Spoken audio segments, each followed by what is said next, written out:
Do you believe it's possible to communicate with the other side of life? Have you ever had a spiritual experience that you couldn't explain, but it changed your perception of reality forever? Are you the kind of person who has asked questions but failed to get the answers from mainstream religions and philosophies? If you are, you're not alone. And in this podcast, we will endeavor to answer some of those questions from a very misunderstood and overlooked source. This is the journey into spiritualism.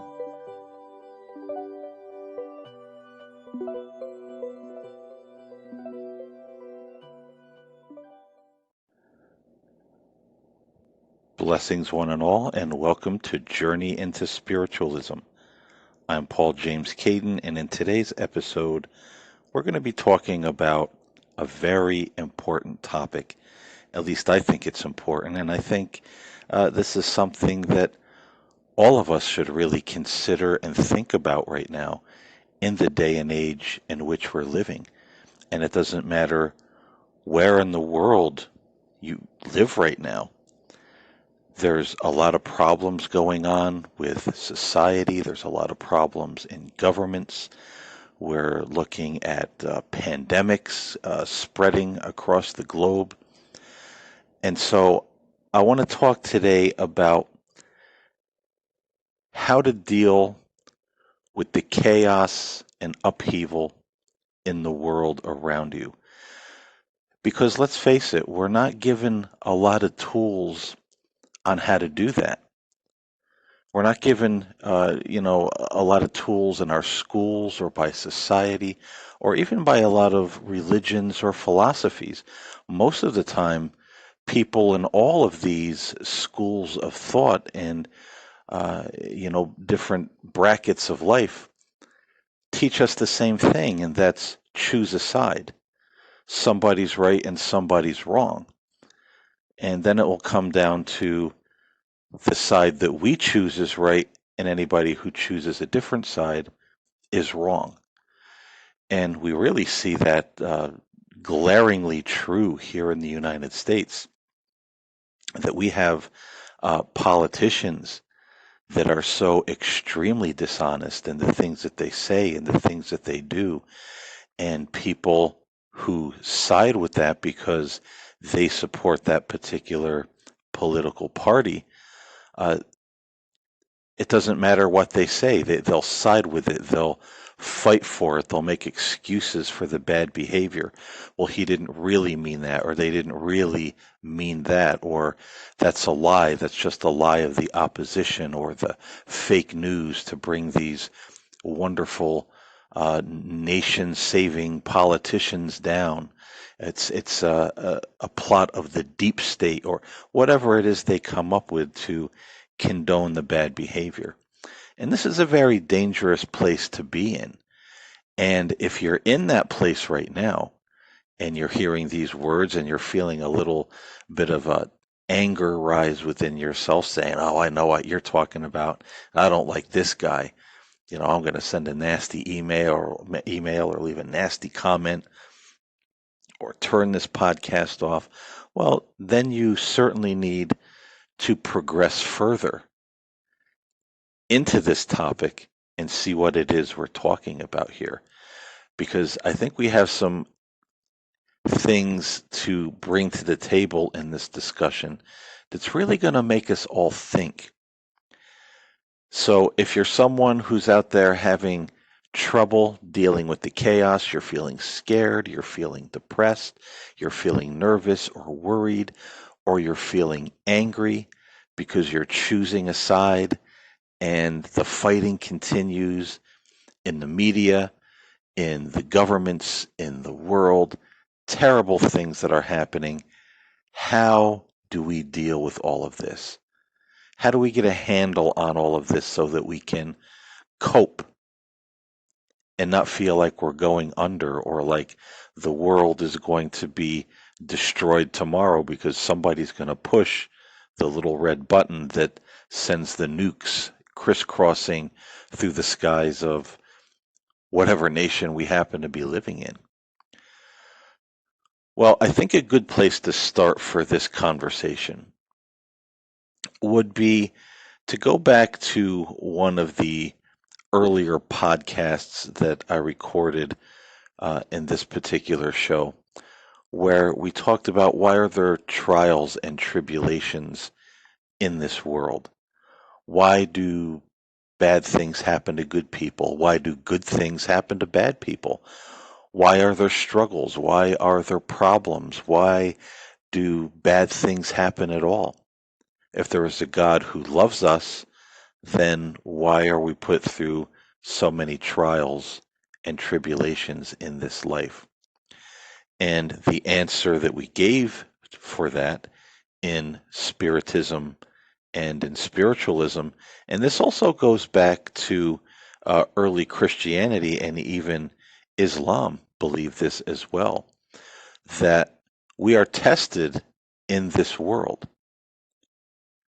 We're not here. This is not heaven. This is not paradise. Our faith is going to be tested. There are things we need to learn in this world. Our souls are here to learn, to grow, to experience, to become more purified spirits as we make our journey back toward God. And again, even ancient Christianity and Islam believed that and taught that our faith, our souls are being purified through the trials that we walk through in this life, the fires that refine us. And somewhere along the line, we've all really lost sight of that with our modern day religions that want, you know, God in heaven and Jesus and the angels. They all want us to be rich and prosperous and peaceful. And if bad things happen, well, it means you did something wrong. You did something terrible. You don't have enough faith. Life is supposed to be rosy because Jesus paid it all, or God is all love and he doesn't put us through trials. Well, no, we have trials because God is love. He's hoping that we will learn and we will grow as quickly as possible to make our journey back toward Him. And the things we learn here in this world are extremely important. Because when we die, when we leave this world, it's not going to be a magical doorway that suddenly we're different. Anything we ever thought, all the prejudices we may have had, the bad thoughts, anger issues, fears, all of that stuff is still going to be there. It's still you. You're not magically transformed once you die and form a halo over your head and you're handed a golden harp and ascend into heaven on little cherub wings singing hymns, because now you're perfect. You're like God, you're like Jesus, you're like the angels. No, you're still you. So when you leave this world, God wants you to be as wise, as loving, as kind, as compassionate, as purified as you can be. And He can't do that for you. A lot of people like to have this idea that, snap your fingers, say a certain prayer, Jesus paid it all. There's nothing more you have to do except, say this particular prayer or believe this certain thing. But again, that's not what the early Christians taught. They taught that sacrifice of Christ bought for us and brought to us a state of grace. But it is our job to maintain that state of grace. Because you can step out of it, you can walk away from it, you can go back toward the dark side, if you will. And the ancients also believed that, this idea that, some Christian groups have today, once saved, always saved, say that magical prayer and it's a done deal. That is not um, what the ancients believed at all.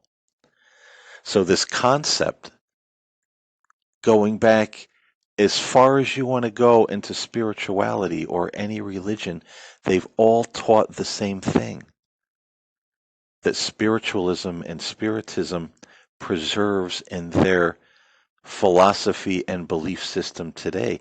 You have to walk out your own salvation. You have to go through certain trials and tribulations. You have to do the work. Nobody's going to do it for you. And you're not going to be magically, instantaneously a saint once you leave this particular world. So, why do I say all of this? And what does this have to do with dealing with the chaos and the upheaval in the world around us? Well, it has a lot to do with the subject, actually, because when you step back for just a moment and you look at the state of the world, you look how people act in society, you look how people act in government, you look at the terrible things that people in power do, the greed, the lies, the deception, the division, going out and spying on one another's countries so they can get some information to hurt a more powerful nation and bring them down, sometimes for what seems like a good reason and sometimes for no reason at all, just because we've decided that person is the enemy of the day. When we see all this going on, when we see people in the media lying, exaggerating, giving false stories to boost their ratings, when we see craziness going on like we're seeing in the pandemic right now, it's been going on for a while where people are making the wearing of a mask a political statement. If you wear a mask, you're for this political group. If you don't wear a mask, well, you're for that political group. And they will war with each other in the streets and in supermarkets.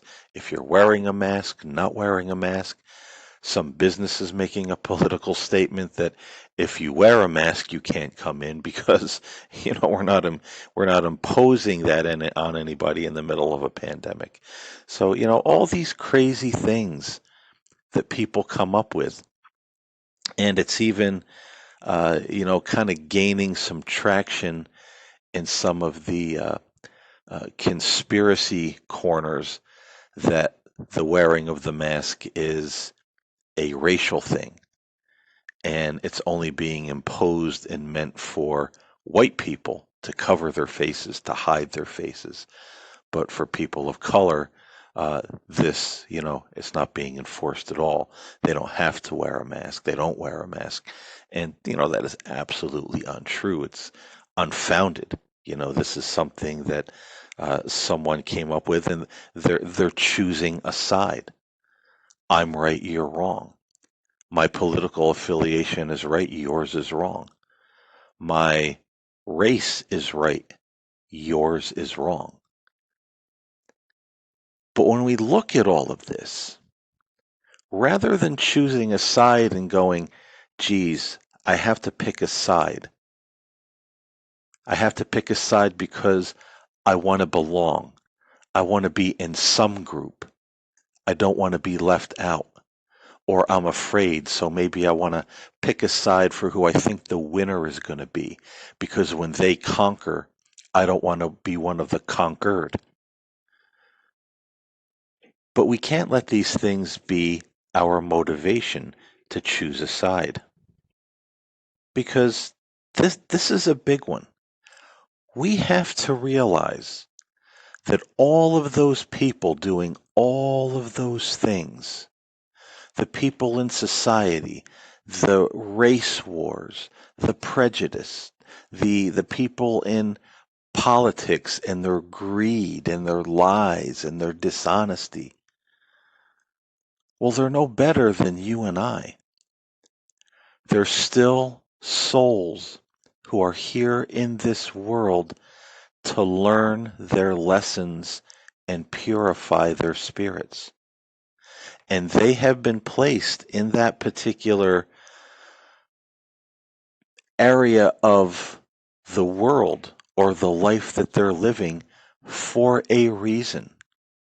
There is a reason that Donald J. Trump is in the White House right now. There is a reason why Vladimir Putin is in charge of Russia right now, and the people that are around them, and the people that support them.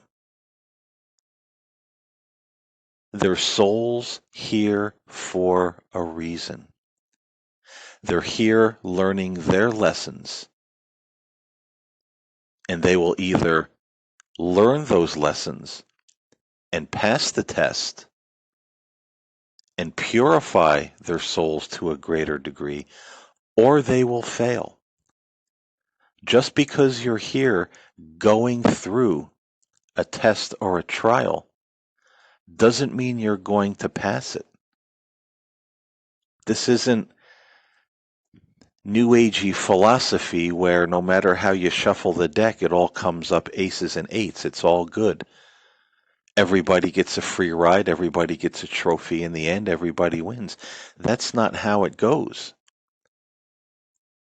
You will pass and succeed, or you will fail based on what you choose to do with what you have been given.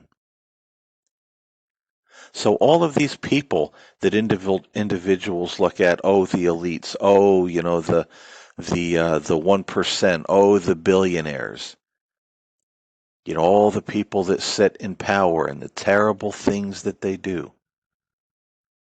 They're no different than you and I.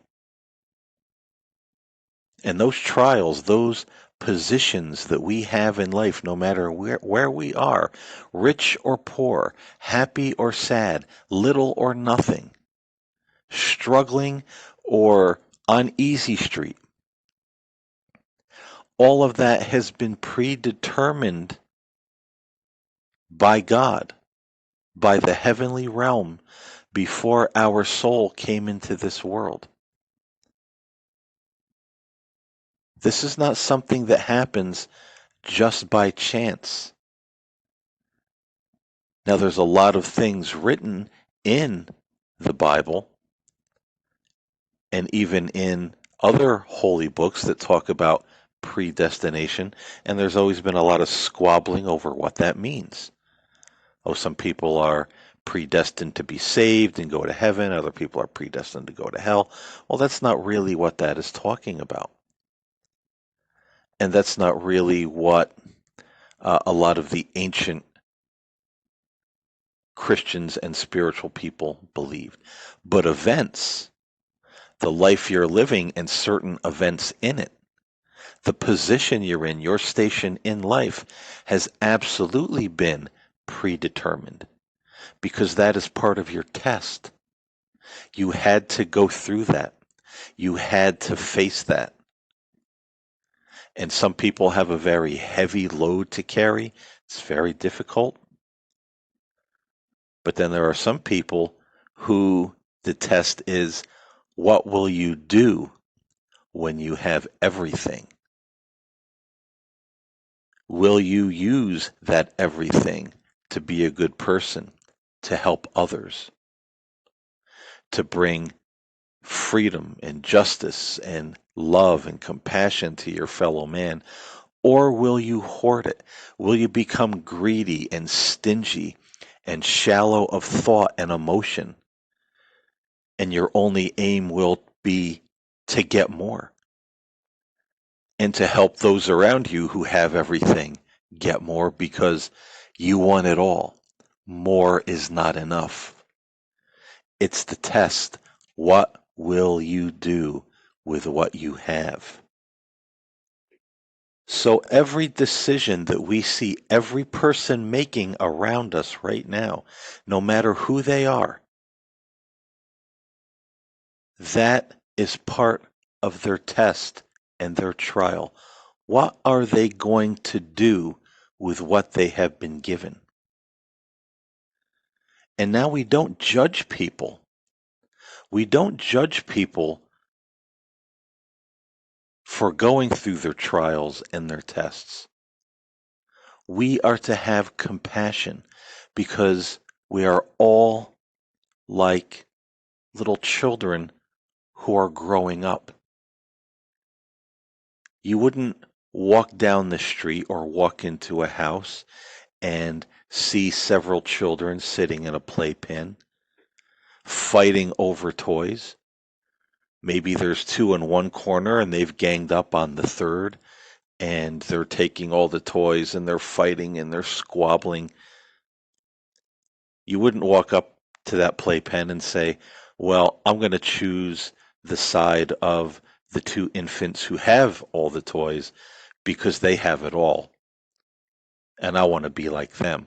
I want to be on the side that's prosperous and winning.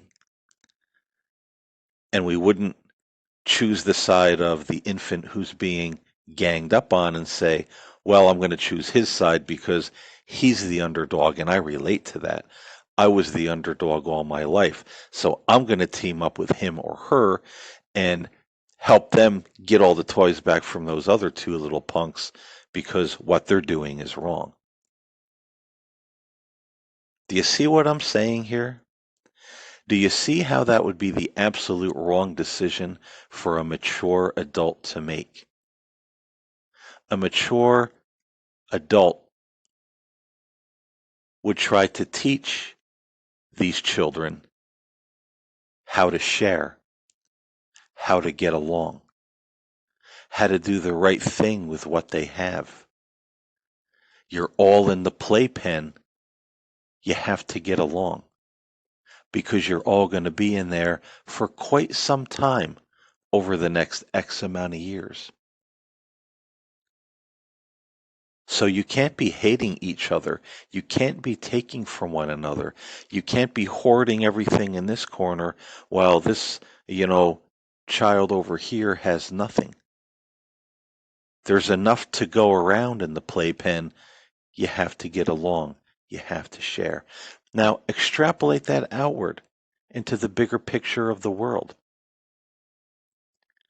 We're all souls learning our lessons, purifying our souls, making our journey back to God. And essentially, we're all spiritual children. We're all spiritual babies. The toys we have are just different. Our Matchbox cars are now real cars. The houses we built out of Legos or the forts we built in the woods out of cardboard boxes and random pieces of lumber and sticks that we found in the forest are now real houses. The paper money we had playing board games like Monopoly is now real money. And what are we going to do with it? Are we going to hoard all of the toys? Are we going to make war with other people to get what they have? Are we going to side with people that do that? If your favorite politician is just another soul, no better than you, it doesn't matter how much money he has, and he's making terrible decisions, and he or she is not passing his test so very well, is it wise to side with that person? Just because fill in the blank? I'm a Democrat, I'm a Republican, I'm a this, I'm a that, I'm black, I'm white, I'm rich, I'm whatever. It doesn't make any sense. And there's a very simple test or measuring stick that we can put up against anybody's actions, including our own, to see if someone is successfully passing their test. if they're using what has been given them in this life to purify their souls. Very easy test. Are they walking in love? Are they walking in kindness and compassion? Are they living by the golden rule? Do unto others as you would have them do unto you. Are they peacemakers? Do they truly have a heart to help and heal and minister to others with what they have? Or are they indifferent? Are they choosing sides? I want to help the people that side with me. I want to help the people that are like me. I want to help the people that listen to me and do what I say, and I'll reward them like little children with crumbs from my table. See, anything that doesn't measure up to love, compassion, kindness, and the golden rule, that is not passing the test or learning the lesson very well. And that is not something we need to side with. And if we are, we need to get ourselves by the earlobe and say, hey, wake up, walk away from this, stop doing what you're doing. It's like being in class. Remember, and I'm sure some of you listening, I mean, I did this when I was probably in, I think it was the second grade. I was terrible at math, and I went to math class one day, and we had a test. And I don't remember, I think it was some of the times tables, and I was just terrible at it. You know, I knew a few of the answers, if any. I mean, I was lost when it came to math. So I got this great idea. I'm going to cheat. I'm going to just kind of go over to the edge of my chair and eyeball the paper of the kid next to me. You know, he's down there, he's writing numbers, he's circling answers. You know, he knows what he's doing. You know, I'm going to cheat. Well, did I pass my test because I cheated? I absolutely did not, because the kid sitting next to me obviously was just as bad at math as I was. And this is a true story, honest to God. He failed, and so did I. I copied what he did on his test, and I failed. I may have done better if I tried to dope it out myself. Who knows? And that is a wonderful illustration that just came into my mind while I'm talking about this. And I think sometimes God brings these things to our remembrance when they're necessary to talk about or remember. And I hope you'll remember that, because when we look at somebody who's failing their test and copy what they're doing, no matter who they are, president, pauper, politician, pop star, whoever it is, if we're looking at them copying what they're doing and they're failing their test, then we're failing too. And we will fail. And that's a mighty big lesson to think about. So, how does all of this help us cope with the chaos and the craziness that goes on in the world around us? Well, it helps us step back and realize we're all children of God. We're all spiritual beings. We're all very immature, most of us, when it comes to spiritual things.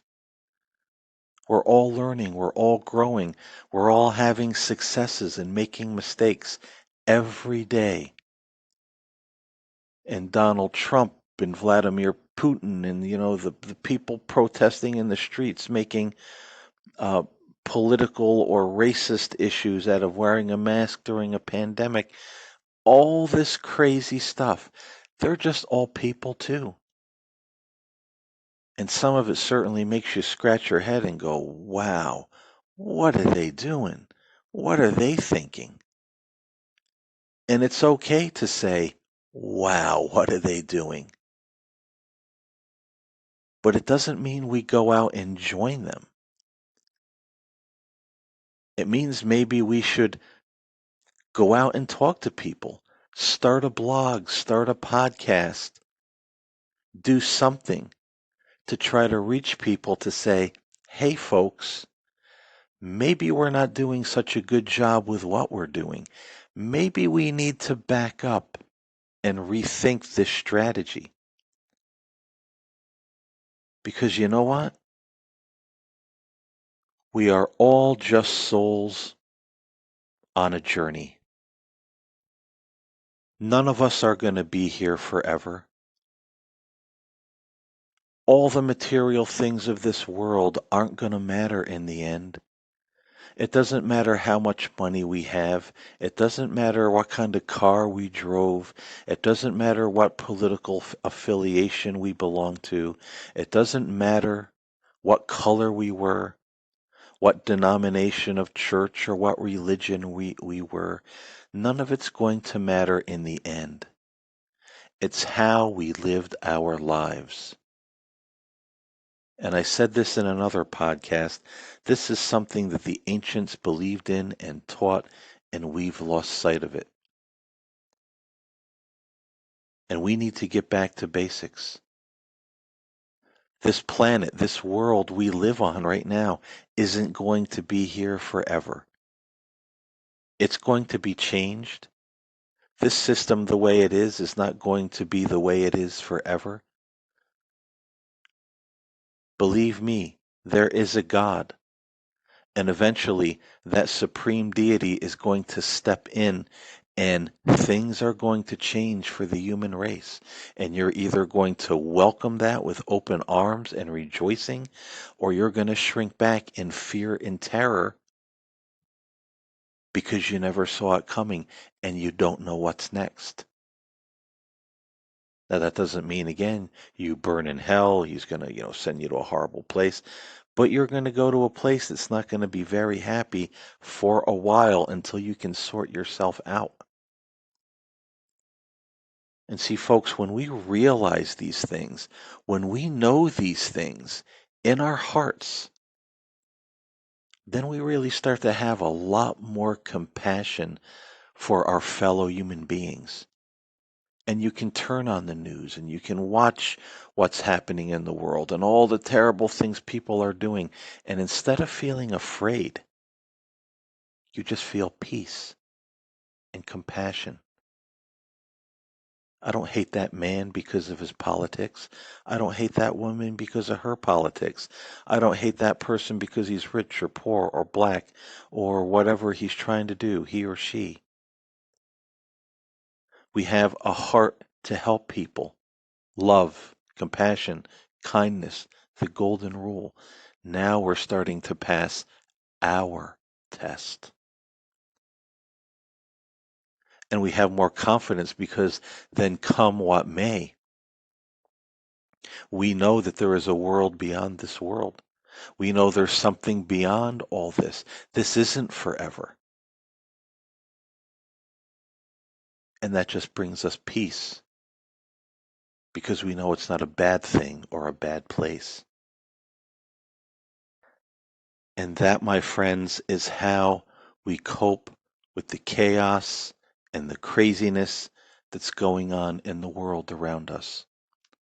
We have to get that different perspective because the old perspective that we're hanging on to and practicing, choosing sides. I'm better, they're worse. They're worse. You know, all these crazy menageries that we come up with. It hasn't worked and it's not working right now. All we have to do is look around us in the world and realize it's not working. We need to change. We need to start studying, educating ourselves, taking our lives and this world in a different direction. And when all this really starts to gel within you, the chaos and the hecticness, it just doesn't affect you like it used to. You have peace when everyone else is up in arms. They're afraid, they're stressed out, they're anxious, they're angry. And then maybe, just maybe, you can go out there and plant a few seeds of real peace in other people's lives. We start that chain reaction of love and positivity rather than a chain reaction of fear and hate and all of these negative emotions that are swirling around all through our world right now. I'm currently reading a book. It's called How to Live: Inner Peace Through Spiritism. And that book is by Brian Foster. That is Brianfoster. If you'd like to know more about the concepts that I'm talking about in this podcast, go on Amazon, go on your Kindle, go on the ebook stores, and you can find Brian Foster's books. That's How to Live: Inner Peace Through Spiritism. Now, I'm not being endorsed by Brian Foster. I don't even really know him. I'm hoping actually one day to have him on the show. But he is a spiritist, not a spiritualist, but he really did his homework and he's got some really awesome stuff. And this particular book, How to Live: Inner Peace Through Spiritism, I'm going to try to leave a link on Amazon for this book because you can't read this book and walk away from it without really thinking about your life, what you've done, what you're doing, where you're going, the actions of other people around you. This is a real treasure, and I would recommend everybody to read this book. It's a real eye opener. And I want to, if I may, read something from this book before we close down the show. This is from chapter 15 of the book. The title of this chapter is Unconditional Forgiveness of Offenses. And this is actually a snippet from a channeled session that came through a medium from a spirit named Johanna. And this spirit says, to fight the fires of anger within you, meditation and study should be pursued. Understanding that we have lived through hard trials in past lives and experienced disappointments in our current life, coupled with the knowledge that we are all immortal spirits who have traveled through difficult episodes, will enable you to look at actions from a higher perspective, which will help lessen the aspect of taking actions personally. Joanna says to handle anger at its source.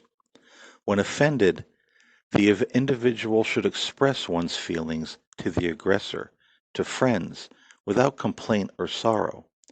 One should show that it is normal and that one deserves respect, consideration as everyone else. She tells us it is also important not to allow anger to turn into resentment. Just like anger, resentment enables the body, or rather unbalances the body, and may cause long-term illnesses. God gave us feelings for a reason. As a primitive spirit, we need strong emotions of flight or fight in order to survive. Our path to spiritual growth is one of intellectualizing these feelings and turning them into methods of understanding others, and focusing our will upon the task at hand. Sorry for the kind of stumbling through them in a little bit of a dimly lit room right now reading from a book. I'll continue.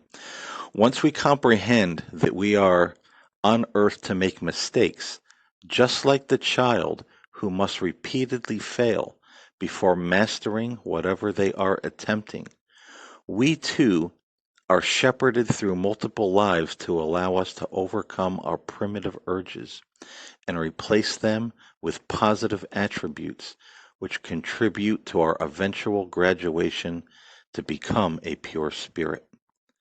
Spiritism promotes the 10,000-foot view of a story of many lives and experiences, in which we shall intersect with people who have been chosen as helpful agents or obstacles in our path or for a specific purpose. Realizing this, anger becomes a counterproductive emotion, which only serves to delay our growth. Instead, with a foundation of spiritual knowledge, we understand our actions and the actions of others, and use that to determine our current spiritual status. Analyzing every episode on earth in this manner changes the focus from our emotional state to our progress of our spiritual state, thereby exercising the powerful primitive agent of anger and resentment and replacing it with comprehension of the act in the overall scheme of our lesson plan. Once we are free of the clouding effect of our emotions, then we can move to unconditional forgiveness. And in a nutshell, I just thought that was a really great way to say, look at everything that happens around you, in the world around you, as people who are on their journey, they're learning their lessons, and some of them have been put in our lives to help us learn our lessons and us to help them learn their lessons. So when we see a lot of chaos going on around us, and even at the national and global levels, maybe those people are there to teach us all a global lesson. What are we going to do?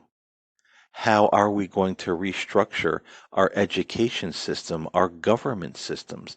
How are we going to make it more fair?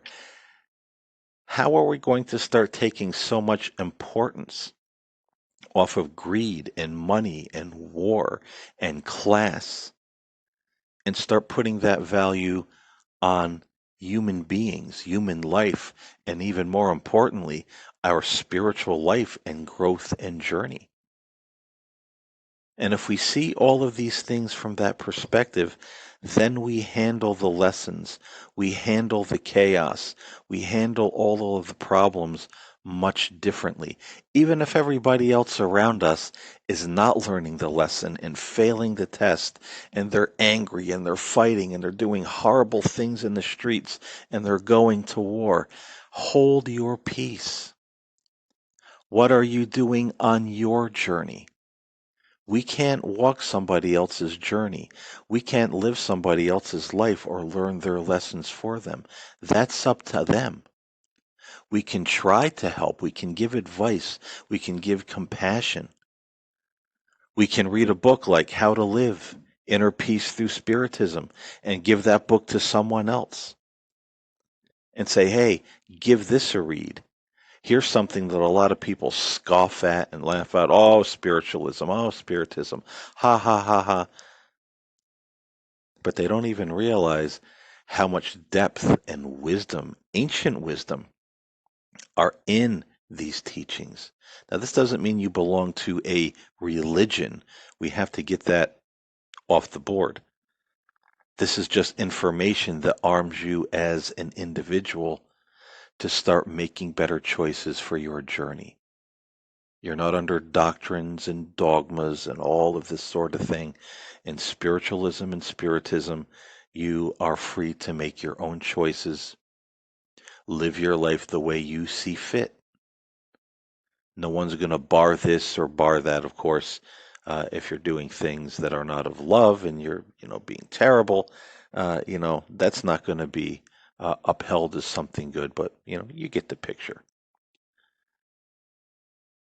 But we need to see and realize we're all here on a journey.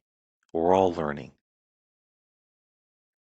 And we need to start handling the effects of what other people do differently in our lives and try to help those around us. We're all children that are growing up. And one day, inevitably, we all will grow up. So don't get lost in the playpen. Don't get squabbling over stuffed animals and pacifiers and bottles and teething rings or whatever else is in the little playpen of planet Earth, because you're going to outgrow all that stuff. It's not going to matter. And the more you cling to it, the more it stymies your own growth. And how would it look? Think of that illustration as well. If you clung to those things in the playpen so badly, so tightly, that by the time you're 30, 40, 50 years old, you're still in the playpen, biting on the teething ring, playing with the stuffed cat, whatever is in there, rattling the rattle. People would say, geez, there's something wrong with that guy or something wrong with that girl. He's 50 years old, but he's still in there with all the, in the playpen. Why didn't he get out? There's so much more to life. Now, again, extrapolate that to life on earth, what we're going through, what we do, to the bigger spiritual picture. How must they see us? How must God see us clinging to the things in the playpen of planet Earth? We have to leave the playpen, folks, and we have to help others do it too. Because this isn't forever, and this isn't what really matters.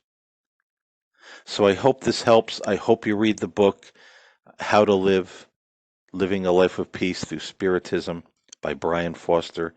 I hope you'll pray on these things, meditate on these things, and start to get a different perspective and gain more peace in your life, because it's a wonderful thing to have. As always, I appreciate you listening. I hope you got something out of this podcast. And as always, stay safe, stay positive, treat one another well, live by the golden rule, and I'll see you next time here on the journey.